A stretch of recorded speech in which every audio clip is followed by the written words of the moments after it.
پھر دن ہوا،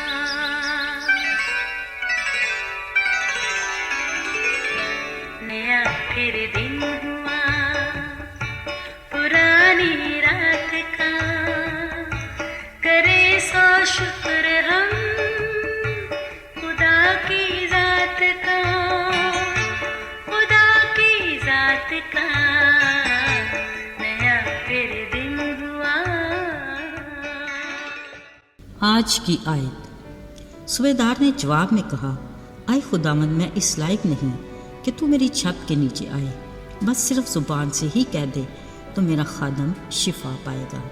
متی 8 باب 8ویں آیت۔ عزیزو، ویسے تو اپنی روزمرہ زندگی میں کسی نہ کسی کام میں مصروف رہنا سب سے اچھا ہے، ورنہ انسانی دماغ منفی سوچوں کی طرف مائل ہونے میں دیر نہیں لگاتا۔ وہ کہتے ہیں نا، فارغ الذہن شیطان کا گھر ہے، سو خود کو اس خطرے سے بچانے کے لیے کچھ نہ کچھ کرتے رہنا اور مثبت سوچ سوچتے رہنا چاہیے۔ ویسے تو یہ بھی کہتے ہیں کہ اگر آپس میں بات کرنے کے لیے کوئی موضوع نہ ہو تو پھر موسم پر ہی بات کرنا اچھا ہے، لیکن کیا ہی اچھا ہو کہ ہم کائنات کی تخلیق پر غور و فکر کریں۔ یوں ہم نظام قدرت پر حیرت زدہ ہونے کے ساتھ خالق کے بارے میں بھی بہت کچھ جان سکتے ہیں۔ ذرا غور کریں تو ہر چیز میں اس کی خاص حکمت پوشیدہ ہے جو ہماری عقل اور سمجھ سے پرے ہے۔ ابھی میں کچھ دیر پہلے دیکھ رہی تھی کہ ایک گرگٹ کمال ہے، وہ تو بھئی جس چیز پر بیٹھتا قدرتی طور پر اس کا رنگ اس چیز جیسا ہی ہو جاتا، نظر تو جیسے دھوکہ ہی کھا جاتی ہے۔ دیکھیں قدرت نے اس سے دشمن سے بچنے کے لیے ایک ایسی انوکھی صلاحیت دی ہے کہ خطروں سے بچنے کے لیے فوراً سے رنگ بدل لیتا ہے۔ گرگٹ کو دیکھ کر یاد آتا ہے کہ انسان کے بارے میں بھی اکثر یہ کہا جاتا ہے کہ یہ انسان بھی وقت اور حالات کے مطابق رنگ بدل لیتا ہے۔ مذاقاً صحیح مگر بات تو سچ ہے۔ گرگٹ تو رنگ بدل کر دشمن سے اپنا بچاؤ کرتا ہے جو فطری عمل ہے، مگر ہم انسان اپنے مطلب، فائدے یا کسی کو دھوکہ دینے کے لیے بھی اپنا رنگ ڈھنگ بدل لیتے ہیں۔ عزیزو، ہمارا اس طرح کا رویہ اور سلوک نہ اپنے لیے اچھا ہے اور نہ ہی دوسرے کے لیے، مگر ساتھیوں، ہم انسانوں میں ہی کچھ ایسے لوگ بھی ہوتے ہیں جو فرشتے کے روپ میں دکھائی دیتے ہیں۔ ایسے ہی ایک کفرنہوم کا صوبیدار تھا جو اپنے خادم کی بیماری کی وجہ سے پریشان تھا۔ خدا کے کلام میں لکھا ہے کہ جیسے ہی اسے یسوع کے کفرنہوم میں آنے کا علم ہوا، اس نے یسوع کے پاس آ کر منت کی کہ اے خداوند، میرا خادم فالج کا مارا گھر میں پڑا ہے اور نہایت تکلیف میں ہے۔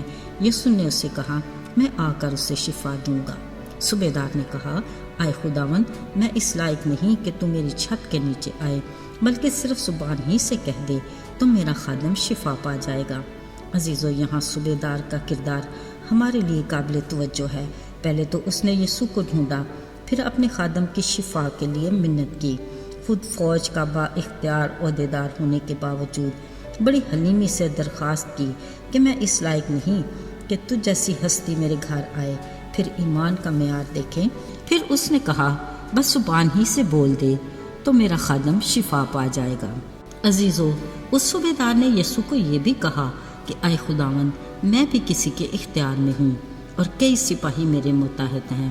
ایک کو کہتا ہوں آ تو وہ آتا ہے، دوسرے کو کہتا ہوں جا تو وہ جاتا ہے، اور نوکر کو بھی حکم دوں تو وہ کرتا ہے۔ ذرا دھیان دیجیے، ان الفاظ پر صوبیدار نے اپنی ان باتوں سے گویا خود کو یسوع کے متحد کر دیا۔ عزیزو، دلوں کو جانچنے اور نیت کو پرکھنے والے یسوع نے صوبیدار کی باتیں سن کر کہا، میں نے اسرائیل میں کبھی ایسا ایمان نہیں پایا۔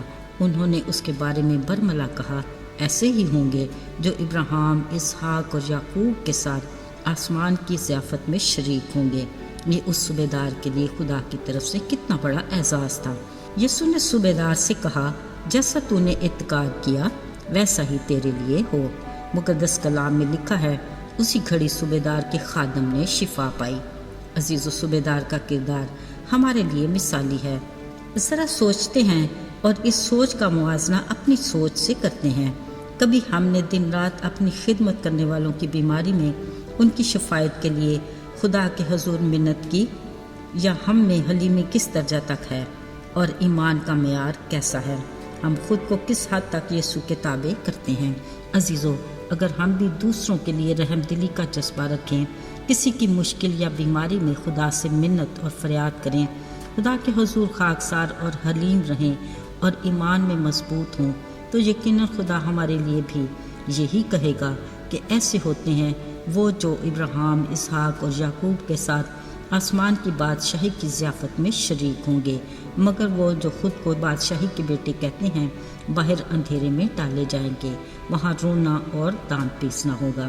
میرے عزیزو، خدا کی کلام کی روشنی اور رہنمائی میں ہمیں اپنا احتساب خود کرنا ہے اور اپنی منزل کا انتخاب ہماری مرضی میں ہے۔ خدا ہمیں اپنی حکمت عطا کرے کہ ہم درست فیصلہ کر سکیں۔ آئیے دعا کرتے ہیں۔